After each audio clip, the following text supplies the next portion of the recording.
Hello guys, welcome back to the Try Time podcast. This is episode 73. As you can see or hear, it is just me today, just Callum. Matthew is in the French Riviera watching the Olympics. Obviously prioritises that more than the rugby, I guess, and the podcast. But yeah, just me today, so it'll probably be a shorter episode. Just going over sort of, there's, as usual, the talking points from the last week in the world of rugby league. So let's get into it. I mean, we've got to start Super League, really. And one question that I've got, and I've been saying it to Matt for a few weeks now, is it finally Warrington's year? Because, I mean, they've just won against Wigan. Not just won, 40 points to 4. I know Wigan have got their own injury issues, and we spoke about that last week and stuff. But still, to win that sort of comprehensively, and to now be, you know, if we're looking at the league table, a few weeks ago we sort of said it was a formality that Wigan were going to win the League Leaders' Shield. Maybe not now. I mean, you've got 3 teams all joint on 28 points, Warrington being one of them, Hull KR the other, and obviously Wigan. Wigan have got a game in hand. I'm not going to, beat around the bush around that. They have. But they've still got to win that, and at the minute they don't necessarily look like doing that against... That game is against a Lee side as well, who are trying to get into the playoffs themselves. So, yeah, very interesting. I just fancy Warrington this year. I don't know. Everything just seems to be aligning. You know, in the past, they've had good teams and always said it's their year, but this time they've got a good team, really feel-good team. Burgess is getting the best out of them. But also, they're not at a point of Saints' dominance. Saints seem to be on the come down. Wigan have got their own injury issues at the minute. Obviously, we expect them to have French and Field back come playoff time, but still, if they can build up some sort of form here, Warrington, I genuinely think that they could do it. And obviously within that, you kind of got to say the same about Hull KR as well, because they're level on points up there. Like at the start of the season, I couldn't imagine a world where Hull KR could win the League Leaders' Shield. I expected them to be playoffs as everyone did, but not necessarily this much. I mean, teams like Saints haven't been as good as we thought. Obviously, we'll probably come on to them in the next point. But yeah, could it be Warrington's year? I mean, I want you guys to let me know, because, especially if you're a Warrington fan as well, do you fancy yourself this year? I don't know, something just feels good around the team and everything. But yeah, I mean, what does this mean for Wigan as well? I mean, obviously they hold every title that they can hold right now. You know, in a month or so, a couple of months, that could disappear if they don't win the League Leaders' Shield. So I know the way sort of Pete and the whole culture of the club at the minute, they want to win everything that's on offer. So I would not be surprised if they make a bit of a comeback, come on the back end of the season and string some wins together and lock up the league leaders. But it all comes down to the grand final. That's the only one anyone really cares about or really remembers going forward. So it's definitely going to be interesting to see. I mean, if Wigan can come back and Warrington hold on up there, it's going to be an exciting end to the season, which, I mean, I'm the worst culprit for it. Like looking back, a few months ago, I was saying Super League's boring. The Championship's where it's at, where anyone can beat anyone. But really, over these last few weeks, Super League is, it's completely changed almost. You've got teams like Hull FC beating Wigan. You've got, obviously, Warrington beating Wigan comprehensively. You've got Saints on a losing streak. Certain teams are starting to win games that you wouldn't have expected them to. It's not as cut and dry top 6 as we thought it was going to be. So, yeah, it's exciting times for Super League. It's too bad the rest of the world doesn't really want or care about it at all, really, because I actually feel like quite happy with it. I mean, it's one of them, really. It's in a big summer of sport. You've got the Olympics, obviously, on at the minute. You've got the Euros that's just been on. You've got things like cricket that's on. Premier League's about to be back soon. Do we have enough that's going to drag people to watch Super League on a Friday night rather than, say, watch some football or watch the Olympics? I think that's the thing for us. We haven't quite found our place within that. So hopefully we can. And hopefully, these shock results and hopefully good, strong playoffs can help drive the game forward. But we've been saying that for years, haven't we? Let's be honest. No, it's changing. It's just one of them, isn't it? It is just what it is. So now I guess we'll move on to Saints, which we spoke about them at length last week and over the last couple of weeks, I guess. But yeah, it just doesn't seem to be getting any better, does it? And it's one of them where I sort of said stick with Wellens. I'd probably still say that. I don't necessarily think he's the issue. There's obviously injuries. Seems to be a lot of sort of toxicity within the fan base, within the club as a whole, really, which is not good. It's not what you want. Obviously, they are still now hanging on at 6th, only 2 points above Leeds, though, which if you'd have said that, I mean, I remember early season and we did a match day vlog on the channel about it, the Challenge Cup game, Leeds against Saints, and Saints just played them off the park, like, comfortably, and you'd have never thought they'd be this close, especially because of how bad of a season Leeds have had or are perceived to have had. Leeds' season has not been that bad. Like, the 2 points off playoffs, yeah, they've had some bad weeks, but generally, you know, they probably got it about right, because I know they all wanted Smith out. They were probably bad enough to get Smith out, but not that bad that the season's a wash, which I think has worked out well. Arthur's now come in and seems to got them playing, just sort of got them actually doing the basics right, which I think were the big thing for Leeds, really. You know, actually defending. So they seem to be able to do that now, which is good. So they're on the up. You know, a team like Lee as well, you know, they've just beaten Saints. Like, that's a big win. Lee obviously have got that game in hand against Wigan. If they can beat Wigan in that game in hand, they're only 3 points behind the Saints. And if they can just string some wins together, Saints could be in serious trouble. Especially because I think above them, obviously Salford won, Catalans have won.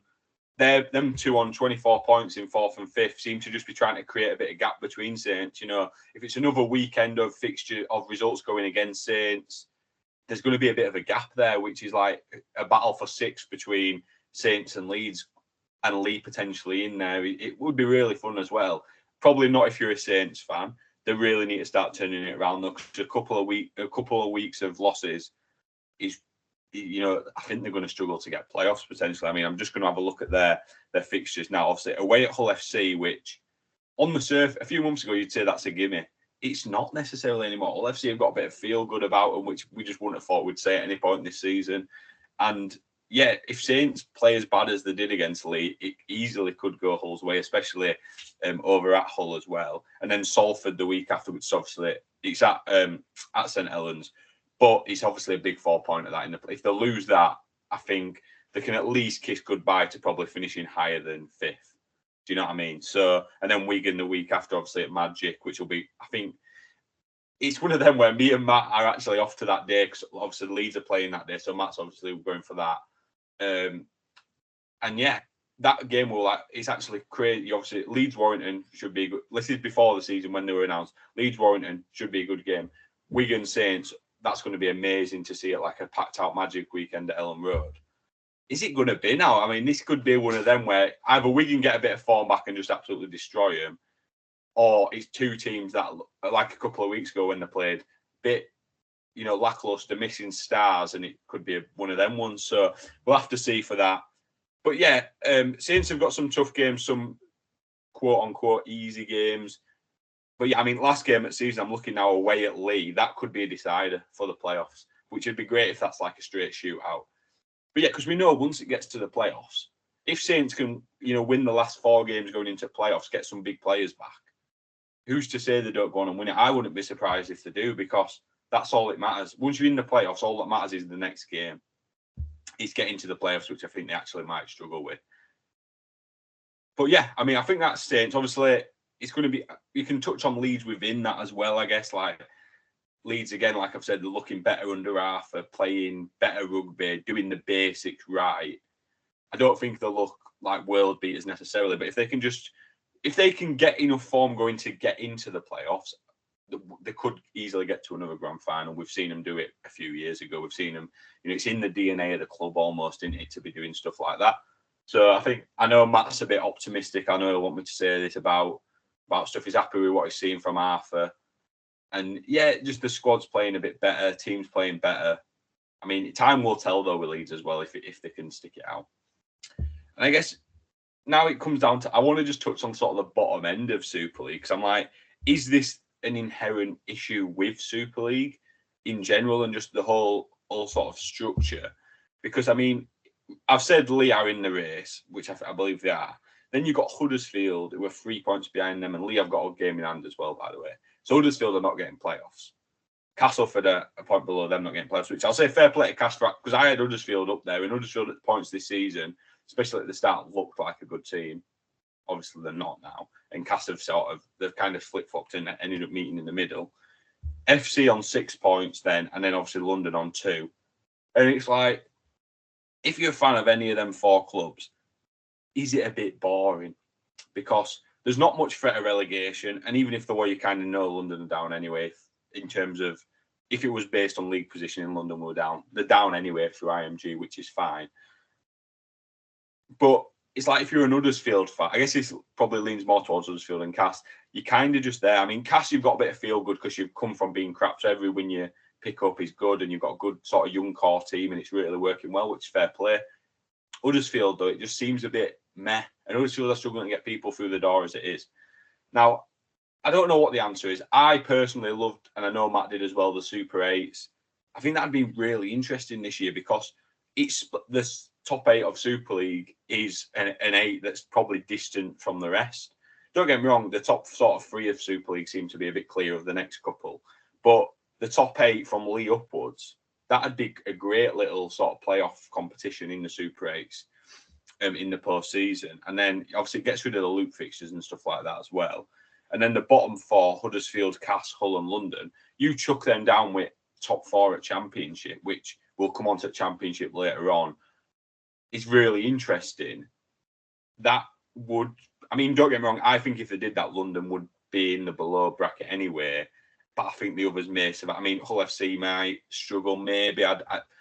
It's hard to tell, really. But it'd be interesting, and it'd be something like where a team like Huddersfield, they have not as far to go to get to the playoffs, but also something that they want to avoid below, and it would add a bit of excitement to it. And then in the postseason, you've still got something to play for. Even if you're an Huddersfield fan, finish 9th, bit disappointed, you can then play 7 games at end of season where just if you win all them games and you obviously stay up, it's still good. It's a feel-good thing winning them games. I know all the problems with the middle 8s and the Super 8s and everything due to like the budgets and everything and team players not knowing what team they're going to play for next year and everything not, but I think in an ideal world that works the best, but that's just my opinion personally. So yeah, that's probably Super League done, and I guess we'll move on to Championship. Nice little segue there. And yeah, I mean, if you look at the Championship, which I'm going to get the table up now just to make sure I've got it right, it seems like there's a set top 5. And I mean, I would have liked the 2 being a set top 4, but Bradford just were absolutely dog shit at the weekend, so Widnes beat us. And yeah, that's made it a bit tighter. You've got Wakefield, obviously, first on 32 points. Toulouse, second on 25. Sheffield, third on 24.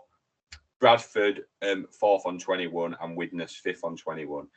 So I think that is a pretty, and we've been saying it for a good month or so now, that seems like a pretty set top 5. I imagine the order might change. I mean, there seems to be a bit of a separation now between sort of your Sheffield and Toulouse down to Bradford and Widnes. There's 3 points there, but anyone can beat anyone on the day. It's all about form. So yeah, I think that definitely is the top 5, especially when a team like Bradford. We've already played Wakefield twice. We've already played Toulouse twice. We've already played Widnes twice. The only team within that we haven't played, we have to still play, is Sheffield. So on the surface, that looks like we got like the harder fixtures out of the way. And obviously, I guess a Wakefield and Toulouse would say the same about that. I think they played, Bradford and each other already twice. But yeah, the top 6. I mean, Fev were there. They were kind of the placeholder there, but they've just not really been picking up form. I mean, at the weekend losing to Wake, most everyone apart from Toulouse has done that this season, so that's nothing to be worried about. But it's more the results like sort of the week before, like losing to Doncaster, who are now operating the 6th position on 16 points, or 17 points, sorry, 1 point ahead of Featherstone and York, who are both on 16. Now, York are a good team. They're a team that I don't see getting like ran over much this for the rest of the season. Like against Bradford a couple of weeks ago, they were really good. Obviously, we beat them, but they still was good, and I could definitely still see them getting this top 6. I don't necessarily think Doncaster are going to stick out, but fair play to them for really giving it a go. Gone really under the radar as well of Doncaster. So yeah, Doncaster on 17, Fev and York both on 16, as well as Batley as well. So you're going all the way down to 9th, and there's 4 teams within a point. Then there's the fall off after that. So we'll come to that sort of next. I think they're the teams below that don't really have a chance of playoffs. Although they could make a late run, but I just can't see it. So yeah, personally, if I was actually the way everything's going at the minute, going to sort of put my money on it, I would potentially say York. But I think it's going to be between York and Fev. I think Batley are good but inconsistent. Like they look like they nearly lost against Dewsbury and stuff. I don't know if they can stick it out. Doncaster kind of similar. Like when Doncaster came to Oldham, they're absolutely terrible. I just don't know if they can get that consistent good performances. Fev and York. I mean, Fev's a bit of a shambles anyway. I mean, Turner's gone home. He was probably the best player that they've had this season. So it's going to be interesting which way they go. That it could galvanise them and they could go on the rise, or they could just keep falling further. A lot of Fev fans don't want Ford in as coach anymore. It'll be interesting to see what the board do there and whether they stick him out for the season. It'll be really, I mean, the dominance that Fev have had in the Championship over the last sort of 5 years, where obviously they've not always won the sort of come top of the league. Obviously, the year that Lee were down there and things like that. So it's not they've not like dominated it fully, but they've been in that top two sort of for years now. And obviously, with this year with Wakey, they were never going to really get league leaders, but they've always been that next team at least who have just sort of been a level above and just absolutely destroyed teams and been hard to beat. They're not that this season. They're really not. And it's interesting to see, and it'll be, has the IMG sort of stuff really pushed them down, which it potentially could have done. But now we'll go on to sort of the bottom 5, I guess, although just Dewsbury at the bottom on 2 points. We're not even going to mention it. I think they're down. So the other sort of 4 teams that are above them, all on 12 points. You got Barrow, Whitehaven, Halifax, and Swinton. Now, it's very interesting because I think the worst squad out of that is probably Whitehaven. But Whitehaven are hard to beat at home, as are Barrow. Halifax don't necessarily look like that at the minute. Don't get me wrong, they've definitely improved with Halifax, but it still just doesn't seem to be resolved. I definitely don't think Halifax is going to go down, by the way. I would, if I were to put money on anyone, I would probably say Whitehaven or Barrow, but we'll just have to see on that. Swinton, I mean, again, it's one of them, like, obviously, at start points this season, they have looked really good and had sort of looked like, oh, they've actually got a really good team together. They've obviously lost pattern. There's been the whole Killshaw drama. So I wouldn't even be surprised if they drop down either. So it's really interesting to keep an eye on down there at the bottom to see what other team goes down. And it's good. It's good that we've sort of got to a point where there's a divide and there's like little tournaments within the championship competition as we go towards the last sort of, what is it, like 9 games left. So yeah, I think that'll be really, really interesting to keep an eye on. And that's the championship. And now I want to touch on what we never touch on. We're going down into the depths of League One, just because I want to just say, do we think? And I'm asking this question out there to everyone because I've not got Matt here to ask the question to. Has the expansion worked in League One? And I'm talking obviously about the Midlands Hurricanes and Cornwall, because you look at this table, Oldham are obviously at the top. They've easily got the best team, understandable. Keighley second, they've easily got the second best team. That's a not expected top 2. And then you've got like your Hunslets, who you always expect to be a sort of playoff bound, Rochdale, Workington, who you do. Obviously, there's only 9 teams in this competition, so that only leaves 4 more teams. One other playoff spot, though. And Midlands are currently occupying that playoff spot. Now, the rise of how Midlands have done over the last couple of years, I don't think it's been documented well enough in rugby league circles in general. I think they're doing really well. I think they've actually managed to get something going there where they've got a team that's got better every year.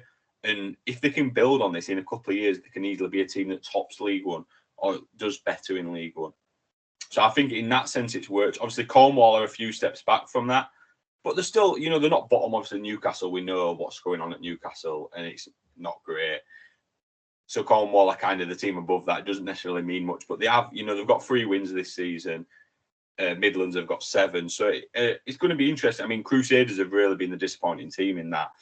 They could easily, they've got a game in hand on Midlands. If they win that, they could be in playoffs anyway. So if Midlands make the playoffs, I think it'll be a big sort of, a big message to, saying this could actually work in a more subtle way than we've seen with like Toulouse and Toronto, where it was a lot of, very publicised, a load of money chucked in. Midlands have done it in a more subtle way, which I think is working. I mean, me and Matt obviously have the hungry joke. They're kind of like our League One team about, it's hurricane season. It's a whole thing that we do.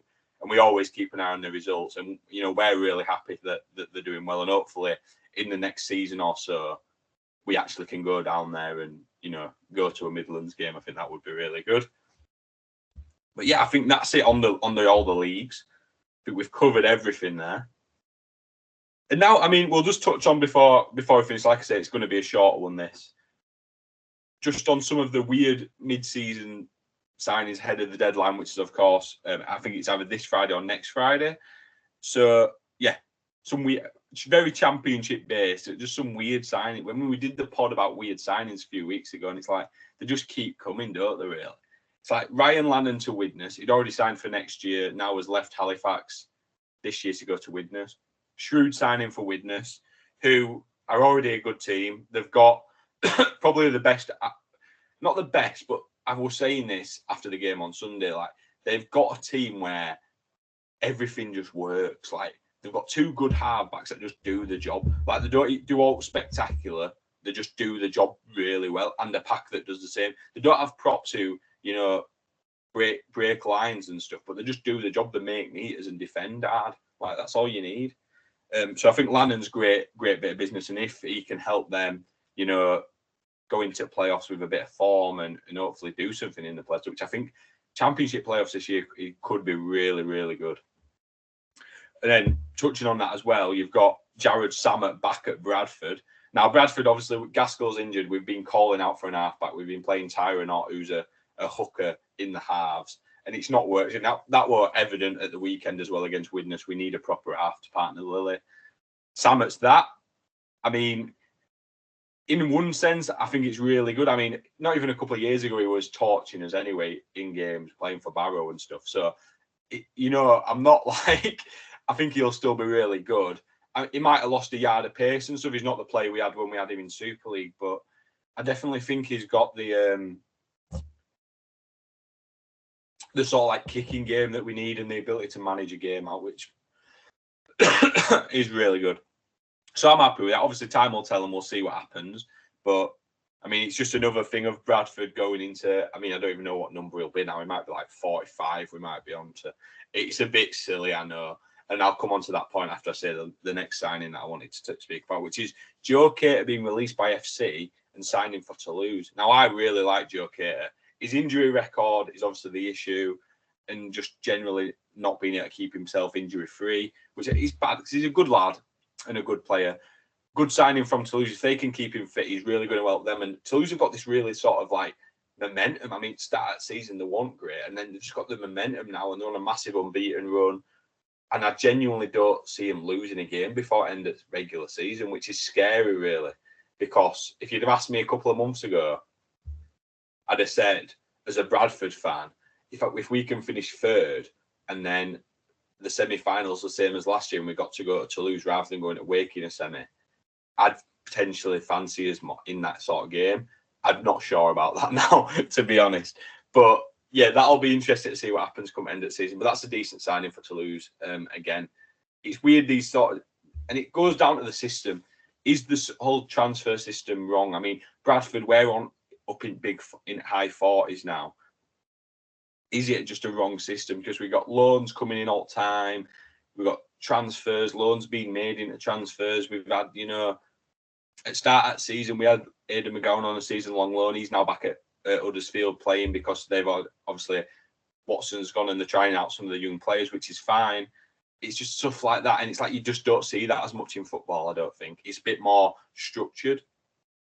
Like Bradford, we're just signing everyone at the end of the day. And the squad numbers is just silly. Like, come playoff time, we're going to end up with a team full of players in 30s and 40s. I don't know what you do differently with the system. Obviously, the deadline's there, which I think is a good thing. You don't want players getting brought in like middle at playoffs and stuff like that. But it's definitely interesting and food for thought, definitely, on how it could be done better. Obviously, once we get the IMG stuff set in stone and we know the structure of that properly and it's properly set, we know what teams have to do to get to the next level, it might calm down. This year, I think it's kind of like everyone seeing it as the last opportunity to maybe make some meaningful impact in in terms of, if a team like, I'm just going to use Bradford as an example, a team like Bradford can somehow get these players in and get everything gelling, a good solid team, and beat a Wakefield, or just win the grand final in whatever way possible that happens, which I do not think is going to happen, by the way, then they can give a case to IMG of like, well, we've won the league and we're not even far off from you. Like, we were a Category B team anyway. So that's what I think teams are thinking about and sort of trying to do. And I think that's exciting. Like, we're going to see some good players. It's just you want it to gel. You want everything to gel. You don't want it to... It looks a bit amateurish when you've got players up in 40s and stuff. That is my only issue with it, really. But yeah, that's it for the transfer side of it and things like that, and just some weird stuff that's happened. I mean, another thing that, if we're linking it into amateurish rugby league, we've got Joe Burgess bloody tweeting stuff about Tommy Robinson, and that's a big thing. I mean, a big thing sort of consuming Twitter in general, which is where a lot of the, personally, I do a lot of the rugby league side of getting the information and the news and sort of interacting with people is through that. A lot of it is politics generally at the minute. And Joe Burgess doing that, it just ties rugby league down again. And it's just another sort of knock on the head for rugby league of like, this is where we're going wrong. Do you know what I mean? Like, just no, fans are absolute knobheads anyway. So fans put game down. People higher ups at RFL are bloody useless half the time. You've got players doing stuff like this and bringing game down. You've got coaches bloody photoshopping players in nooses, bringing game down.